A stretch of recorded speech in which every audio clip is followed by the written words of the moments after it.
তৃণমূলের সাধারণ সম্পাদক অভিষেক বন্দ্যোপাধ্যায় দিল্লি যাওয়ার আগে কলকাতা বিমানবন্দরে সাংবাদিকদের মুখোমুখি হয়েছিলেন। সাংবাদিকদের প্রশ্নের জবাবে বিভিন্ন ক্ষেত্রে তিনি যে উত্তর দিলেন, বিশেষত দলীয় যে সম্প্রতি যে রদবদল হয়েছে, বিভিন্ন সভাপতি পরিবর্তন হয়েছে বিভিন্ন জায়গায়, সেই নিয়ে তার বক্তব্য তিনি পেশ করলেন। অভিষেকের কথা অনুযায়ী যে কে কোথায় কোন দলে কোন পদে আসীন হবেন সেটা ঠিক করবে সংশ্লিষ্ট দল।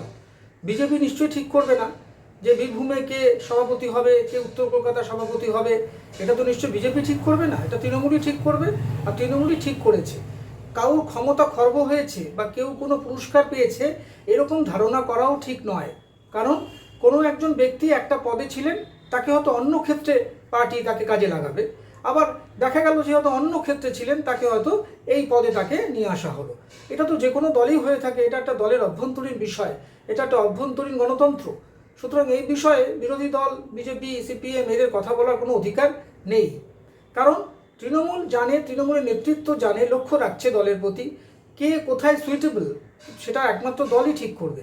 সুতরাং কেউ যদি অনেক দিন ধরে ধরুন একটা পদে রয়েছেন, তাকে হয়তো ওই জায়গা থেকে সরিয়ে তাকে অন্য কোনো কোর কমিটি চেয়ারম্যান করা হলো, আবার ধরুন যে চেয়ারম্যান ছিলেন তাকে হয়তো সভাপতি করা হলো। এটা তো দলের অভ্যন্তরীণ বিষয়, এটা তো বিজেপি ঠিক করবে না যে কোন দল থেকে কাকে নিয়ে আসা হবে, এটা কাকে কোন পদে দেওয়া হবে, এটা সম্পূর্ণ দলীয় বিষয়। সুতরাং কলকাতায় বিমানবন্দরে সাংবাদিকদের মুখোমুখি হয়ে অভিষেক বন্দ্যোপাধ্যায় কি বললেন আপনারা দেখুন। এবং উত্তর কলকাতা সুদীপ বন্দ্যোপাধ্যায় করছেন সভাপতি পদ থেকে সরিয়ে আপনারা কোর কমিটি গঠন করে দেওয়া হচ্ছে। একটা দলের সিদ্ধান্ত, রদবদল এখন জেলা স্তরে হয়েছে। পরবর্তীকালে বিভিন্ন ব্লক স্তর থেকে শুরু করে টাউন স্তরে আমরা পর্যালোচনা করে, দলের মধ্যে আলোচনা করে, সবার সাথে কথা বলে, জেলা স্তর থেকে শুরু করে ব্লক স্তর সবার সাজেশন নিয়ে এগুলো পরবর্তীকালে আমরা করব। এবং যেখানেই যা চেঞ্জ হয়েছে পুরোটা দলের আমাদের নেত্রীর অনুমোদনে এটা করা হয়েছে। আপনারা সকলে জানেন, এটা প্রকাশিত হয়েছে গত পরশুদিন। এবং কোথায় কি থাকবে কি না থাকবে, পারফরমেন্সের বেসিসে বিগত দিনে কিভাবে তারা কাজ করেছে, অনেক জায়গায় অনেকে এমপি হয়ে গেছে, তাদেরকে জেলা স্তর থেকে সরিয়ে এসে রাজ্যে নিয়ে আসা হয়েছে। তারা রাজ্য স্তরে কেউ সাধারণ সম্পাদক হয়েছেন, কেউ সহসভাপতি হয়েছেন, কেউ সম্পাদক হয়েছেন।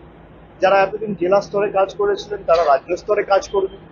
সুতরাং সবার রোল অনেক জায়গায় চেঞ্জ হয়েছে, অনেককে জেলা স্তরে নতুনভাবে সুযোগ করে দেওয়া হয়েছে।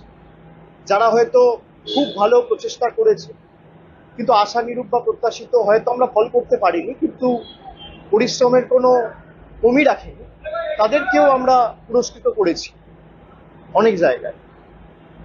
দল যারাই পরিশ্রম করেছে, যারা দলের জন্য প্রাণপাত করে নির্বাচন থেকে শুরু করে সারা বছর মানুষের কাছে সরকারের ইতিবাচক জনসেবামূলক কাজ কর্মসূচি নিয়ে মানুষের দুয়ারে পৌঁছেছে, তাদের সকলকে যথাযথভাবে দল পুরস্কৃত করার চেষ্টা করেছে। এবং আমাদের সকলের লক্ষ্য ছিল যে সবাই মিলে ঐক্যবদ্ধ হয়ে যাতে কাজ করে। আপনি উত্তর কলকাতার ক্ষেত্রে বা বীরভূমের ক্ষেত্রে যেটা বলছেন, সেখানেও নেতাজি ইন্ডোরে মমতা বন্দ্যোপাধ্যায় নিজে বলেছেন যে কোর কমিটিতে যারা ছিলেন সেখানে অনুব্রত মণ্ডলও থাকবে। গতকাল কোর কমিটির মিটিংও হয়েছে বীরভূমে, আপনারা দেখেছেন। এবং উত্তর কলকাতার ক্ষেত্রে সুদীপ বন্দ্যোপাধ্যায় চেয়ারম্যান রয়েছে, সেখানে 7 জন এমএলএ, তার সাথে অ্যাডিশনাল 2 জন ট্রেড ইউনিয়নের স্বপন সমাদ্দার এবং জীবন শাহ, তাদের 2 জনকে সংযোজিত করা হয়েছে এবং 9 জনের একটা কোর কমিটি করা হয়েছে। 9 জনের কোর কমিটি করে সুদীপ বন্দ্যোপাধ্যায়কে চেয়ারম্যানের দায়িত্বে রাখা হয়েছে। তারা সবাই মিলে যৌথভাবে কথা বলে, প্রত্যেকটা এমএলএ রিপ্রেজেন্টেশন যদি থাকে তাহলে সবাই মিলে টিম ওয়ার্ক করে কাজ করবে। এতে কার ক্ষমতা খর্ব হলো, কাকে বেশি পুরস্কৃত করা হলো, এটাকে এভাবে দেখা ঠিক নয়। আমাদের ভিডিও ভালো লাগলে লাইক ও শেয়ার করুন, কমেন্ট সেকশনে গিয়ে জানান আপনাদের মতামত। আরও ভিডিও পেতে চ্যানেলকে সাবস্ক্রাইব করুন। প্রতি মুহূর্তে খবরের আপডেট পেতে প্রেস করুন বেল আইকন।